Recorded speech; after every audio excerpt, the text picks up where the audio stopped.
Muy buen día, sean todos bienvenidos a su espacio de educación financiera por la RS Online. Hoy me acompaña Rubén Obando. Muy buen día, Rubén, ¿cómo estás? Buen día, Liliana, ¿qué tal? ¿Cómo estás? Muchas gracias por la invitación nuevamente. Hoy vamos a estar continuando con lo que estuvimos empezando el sábado pasado sobre el impuesto a la renta personal, un tema muy importante en esta parte del año porque se van cerrando los números, se van preparando las liquidaciones del impuesto a la renta personal y como había mencionado la vez pasada, el IRP, con la aparición de la ley 6.380, se dividió en dos grandes clasificaciones. La primera parte, las rentas del trabajo por los servicios prestados en relación por servicios personales, que hablábamos ya la vez pasada, y hoy vamos a hablar un poquito de la segunda parte o de la otra rama que tiene el IRP, que se trata sobre las rentas y ganancias del capital. Muy bien, Rubén. Muy bien, entonces vamos a iniciar. Bueno, lo primero que tenemos que conocer con esta otra rama de la renta personal es qué es lo que está grabando este impuesto. O sea, cuáles son las rentas y ganancias del capital. Son aquellas ganancias en dinero o en especie que provengan directa o indirectamente del patrimonio, de bienes o derechos pertenecientes al contribuyente. Además, comprende todo aumento del patrimonio del contribuyente que no provengan de rentas derivadas de las prestaciones de servicios personales. O sea que esto no tiene que ver con la actividad como profesional, por ejemplo, que yo estoy realizando día a día, ¿verdad? O sea que estoy recibiendo un salario, por ejemplo, como ingreso. No tiene nada que ver con eso, es relacionado a ganancias en dinero o en especie. O también se le puede llamar todo aumento del patrimonio que tenga el contribuyente. Por ejemplo, una venta eventual. Asimismo, ese sería un hecho generador para este impuesto de rentas y ganancias de capital. Si yo tengo un terreno desde los 20 años, no, era contribuyente de IRP y ahora sí soy contribuyente de IRP y me toca venderlo por 30 o 50 millones. Entonces, tengo que... Sí, de hecho que ese momento de la venta del inmueble es lo que te convierte como pasible a contribuyente de este impuesto. Y entonces al realizar ese hecho es en donde vos tenés que inscribirte dentro del RUT, o sin embargo si ya lo tenés, entonces sería actualizar tu obligación tributaria. ¿Y cuál sería un ejemplo así de ganancias en especies? Sí, te voy a comentar. Ahora voy a dar unos ejemplos de rentas de ganancia de capital.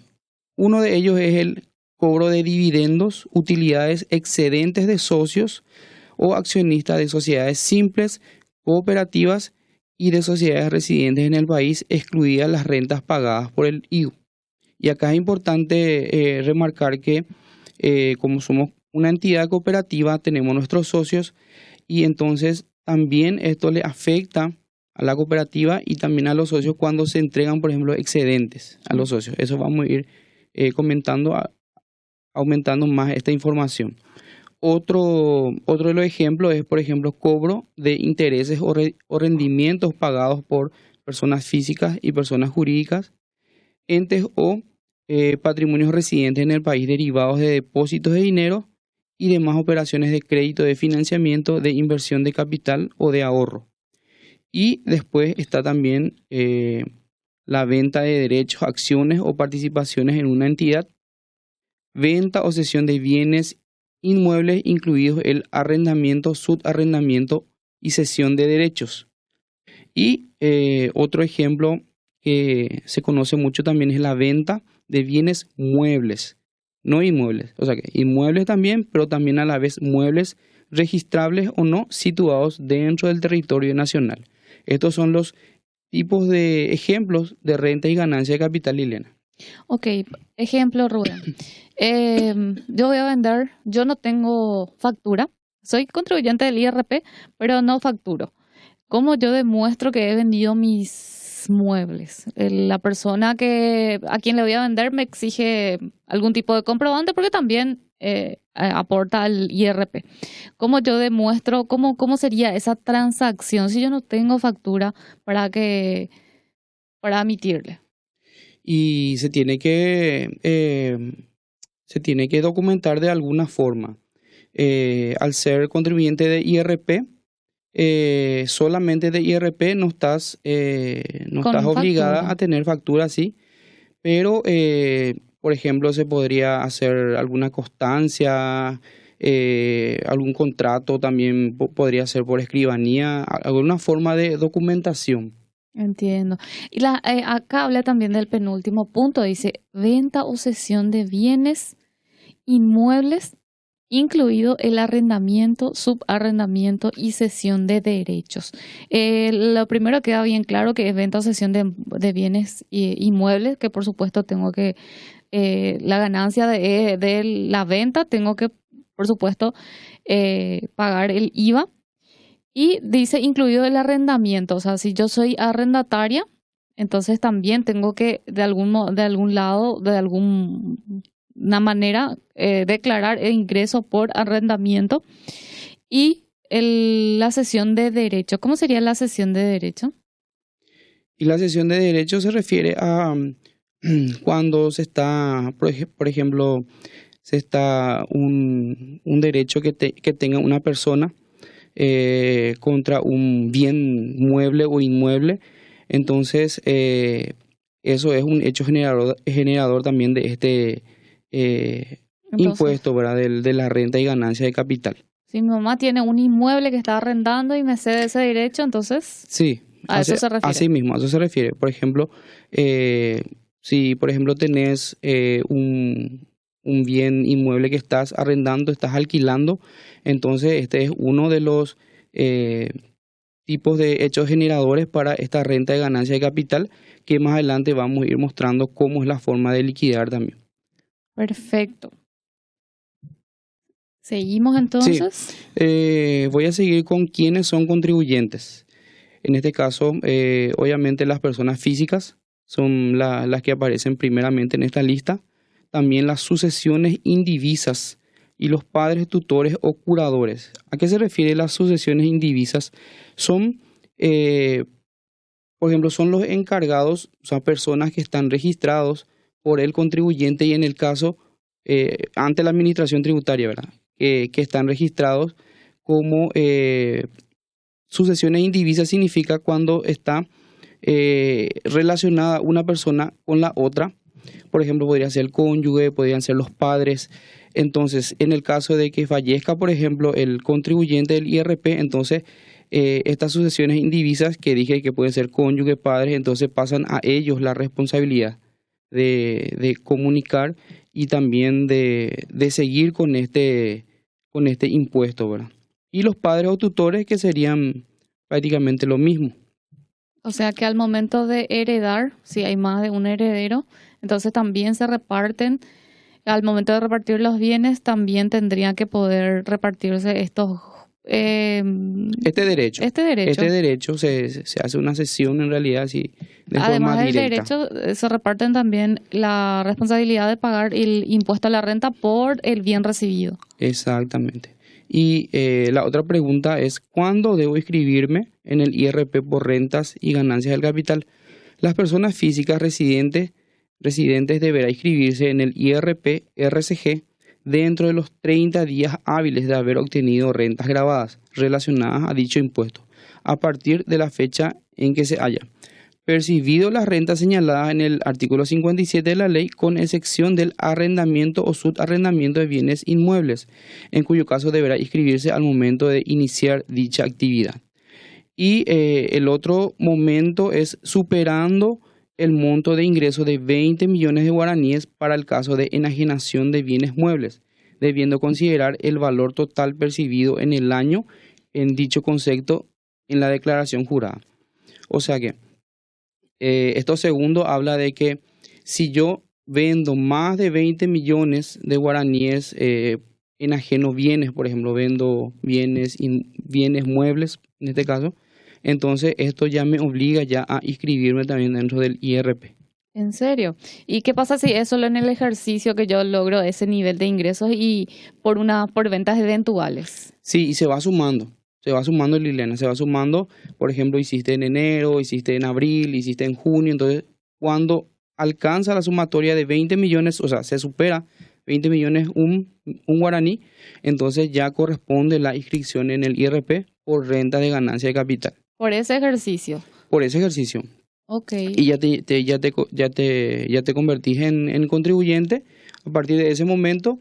Y si no realizaste más ninguna actividad de esto, por ejemplo, se presentan sin movimiento los otros ejercicios y hay una forma después en la que una vez que se tengan 2 ejercicios sin movimiento, entonces se puede dar de baja la obligación. Porque Pero estos son ingresos eventuales. entiendo, pero por esos otros 2 años yo tengo que igualmente ser contribuyente, tengo que pagar el IRP. Sí, sí, sí. Se tiene que presentar igual el formulario porque la obligación sigue estando por 2 periodos más que si no se tiene movimiento, entonces se tiene que dar de baja esa obligación ahí recién. Importantísimo, Así entonces es. vayan consultando a aquellas personas que han tenido venta de muebles. Por ejemplo, puso venta de garage, tenía muchísimos muebles, entonces es cuestión de ir coordinando, Sí, asesorándose con sus respectivos contadores. sí. Y si por ejemplo, no se llega a esta suma de los 20 millones o no se supera estos 20 millones, entonces no es necesario inscribirse y esto está exonerado entonces en ese momento. Ahora lo otro de lo que quería hablar es en qué momento se imputa estas rentas y ganancias de capital. Cuando se realizan por instrumentos financieros, al momento de su liquidación. Incorporación gratuita de bienes muebles, inmuebles o derechos, eso es al momento de su enajenación. Y demás casos en el ejercicio fiscal que se obtengan o generen cuando se trate de dinero. Una cosa importante acá que mencionar. Por ejemplo, si vos recibiste una herencia, Liliana, o recibiste, digámosle, un terreno o un vehículo de forma gratuita, ¿verdad? Ujú. Puede ser también muebles. eh, en el momento de que se realiza la enajenación, ¿qué quiere decir la enajenación? Es la venta. Mm. Cuando vos vendas recién es lo que tenés que inscribirte como en este impuesto de renta de ganancia de capital. No cuando recibís y lo tenés contigo, sino cuando se realiza la enajenación, la venta. Ok. Solamente es en ese Yo caso. recibí una herencia y dentro de 5 años quiero venderlo, entonces es ahí que me tengo que asesorar en relación a... Así mismo. Ok. Y hay 2 formas de liquidar este impuesto. Uno es, por ejemplo, como había mencionado, cuando se produce este hecho de la venta o cuando se llegue al importe, a la venta de los 20 millones de guaraníes o más, en caso de los bienes muebles o inmuebles, ese es un hecho generador. Y la otra forma de liquidar este impuesto es por la vía de la retención, se llama. Retención o percepción. ¿Esto en qué caso es? Cuando, por ejemplo, las empresas de juegos de lotería, rifas o sorteos, ellos son designados por la Administración Tributaria como agentes de retención. Las empresas de lotería, las escribanías por las ventas de los inmuebles. Eh, Generalmente se da que, bueno, es obligatorio luego cuando se hace una transferencia de inmueble o una venta de inmueble, acudamos al profesional escribano. Entonces, estos escribanos son agentes retentores, se le llama. Ellos forman parte de ese grupo de personas que van a comunicar a la ADENIT, en este caso, que es el nuevo nombre, quién está vendiendo un inmueble o algún mueble. Y en ese momento ellos tienen que practicar la retención. Y esa retención es de carácter de pago único y definitivo. Esto no le convierte como contribuyente a Juan Pérez, que está transfiriendo su inmueble. No, la escribanía es la que hace de nexo entre la persona que vendió y la administración tributaria para pagar este impuesto, una porción, ¿verdad? Que sería, más adelante vamos a hablar de la tasa también, que es el 8%, ya les adelanto. Después otro, Rubén, en esa parte me resulta muy importante e interesante cuando hablas de retención.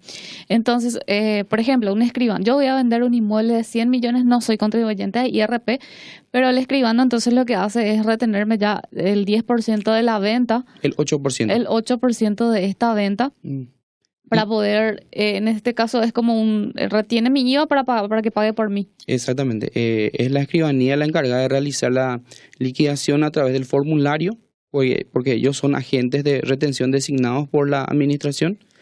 Y entonces ellos te retienen ese importe, o sea, en vez de pagar, por decirte, 1 millón por tu transferencia o 2 millones, 3 millones, entonces te descuenta ese 8% y ellos son los encargados de pagar ante la SED, ¿verdad?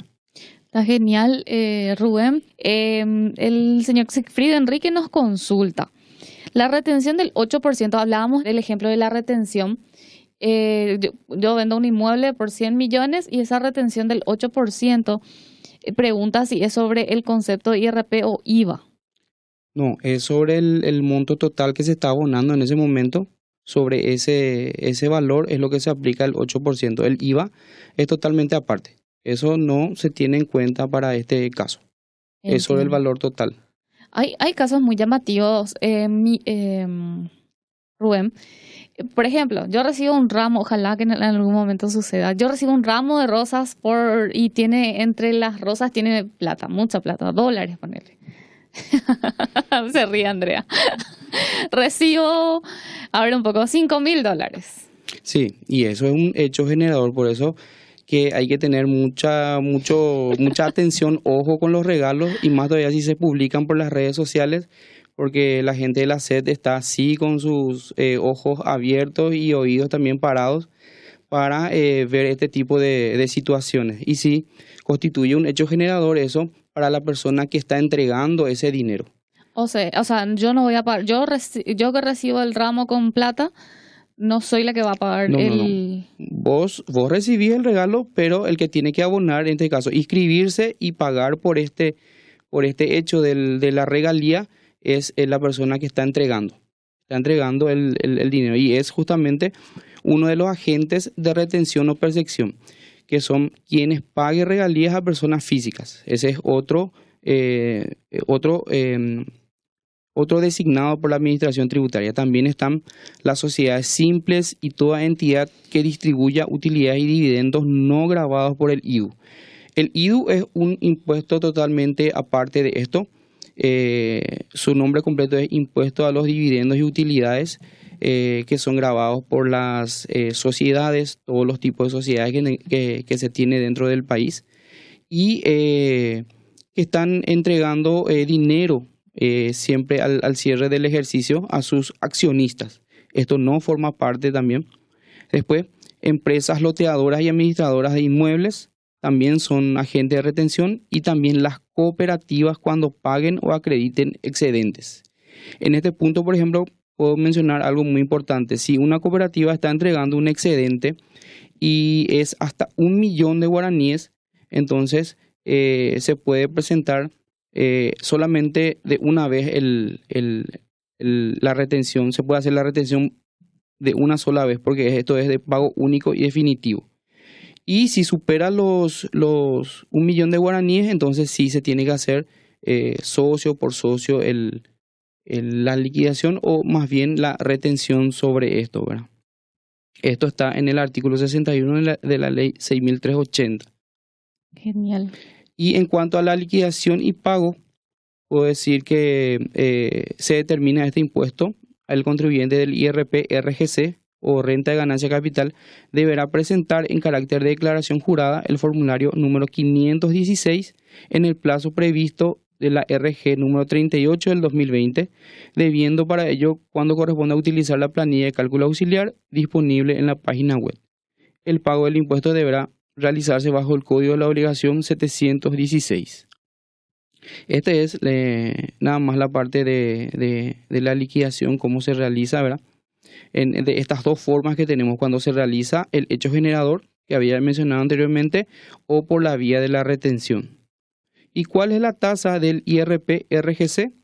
Es del 8% es un único, una única tasa, no es como el de servicios personales que es progresiva, 8, 9 y 10% como vimos la Es semana único, no pasada. importa el monto de la transacción, en este caso de la venta a través de, por ejemplo, una escribanía, sino que es un monto, Sí, un porcentaje único. es 8% directo sobre Ujú. el hecho. Y no sé si ya puedo No, pasar a la parte. está clarísimo. Las chicas tranqui pueden recibir sus ramos de flores con el billete de dólares o guaraníes, el monto que sean, y estar tranquilas que no van a pagar el IRP, sino que lo tiene que hacer la persona que lo envía. Así mismo, así Muy mismo. bien, clarísimo. Podemos Muy pasar. bien, ahora tengo dos ejercicios prácticos que si no están pudiendo ver, entonces voy a ir describiendo así uno a uno. Tengo el caso, el ejemplo de una venta de bienes inmuebles, muebles, acciones o cuotas de capital, cesión de derecho y similares. Por ejemplo, se realizó, Liliana, una venta de 300 millones. Se vendió un inmueble por 300 millones. A esto se le tiene que deducir o restar el costo de la compra, que tiene que estar debidamente documentado también en un documento público, ¿verdad? En una escritura. Ujú. Entonces, por ejemplo, le damos 200 millones de guaraníes, que fue el costo de la compra. A eso se le puede sumar también los gastos de venta o del aporte de capital también de esta compra cuando se realizó. Y la diferencia, que sería la renta neta, en este caso 300 menos 200, tenemos 100 millones, pero, no termina ahí, sino que se tiene que calcular otra renta neta también, que es del 30% sobre la venta directo sin ninguna deducción. Y entonces, si yo vendí por 300 millones y mi renta presunta me dice que es el 30%, entonces 90 millones es mi renta presunta del 30%. Y entonces, para la base imponible se toma la renta que sea menor. 100 millones tenía como renta neta 1 y como renta neta 2 tenía 90 millones, entonces sobre 90 millones es lo que se va a aplicar la tasa del 8%. Entonces 90 millones, la tasa del 8%, 7 millones 200 es lo que sale a pagar. En esta parte nomás lo que es importante, que sepan las personas, que sepan los contribuyentes, lo que van a hacer o lo que ya son, que se hace una comparación de rentas. Está la renta neta real y la renta neta presunta, que es la que esto calcula directamente ya el formulario, ¿verdad? Pero es más bien para que la gente pueda saber cómo es que está calculándole. Como dije, una venta de un inmueble, por ejemplo, de un terreno, una casa, 300 millones. A esto se le tiene que restar el costo de la compra y los gastos de venta también, o del aporte de capital, en este caso un ejemplo de 200 millones, y se tiene primeramente digámosle, una primera renta neta de 100 millones, al hacer la diferencia entre los 300 y 200 millones.